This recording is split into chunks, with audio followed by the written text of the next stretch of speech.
Mission को रोज जगाना है, तो नेस्कैफे उठा, घूंट लगा, अब रुकना नहीं बस। पूरे ग्रुप को जगाओ विद नेस्कैफे क्लासिक, क्योंकि अब रुकता कौन है। From Nestle. Report Afaq Ahmad Nawab Shah. 13 सितंबर 2024 नवाब शाह कमिश्नर शहीद बेनज़ीराबाद डिवीज़न सैयद मोहम्मद सज्जाद हैदर ने आज 5वें रोज़ भी जारी खसूसी इंसदाद पोलियो मुहिम का जायज़ा लेने के लिए पोलियो फिक्स ट्रांजिट पॉइंट जच्चा बच्चा अस्पताल काजी अहमद मोड़ और निया नाका पोलियो ट्रांजिट पॉइंट का अचानक दौरा करके पोलियो टीमों के काम का जायज़ा लेकर रिकॉर्ड बच्चों की फिंगर मार्किंग और वैक्सीनेशन की कोल्ड चेन चेक की।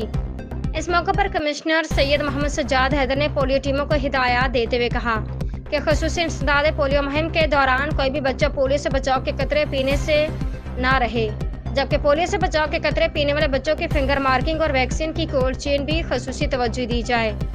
कमिश्नर ने वालिदैन से अपील की कि वह जारी खसूसी इंसदाद पोलियो मुहिम को कामयाब बनाने के लिए जिला इंतजामिया और महकमा सेहत से ताउन करते हुए अपने बच्चों को पोलियो से बचाव के कतरे पिलाकर जिंदगी भर की माजूरी से बचाएं। कमिश्नर ने शहर के मुख्तलिफ पोलियो फिक्स ट्रांजिट पॉइंट्स के दौरे के मौका पर कई बच्चों को पोलियो से बचाव के कतरे भी पिलाए।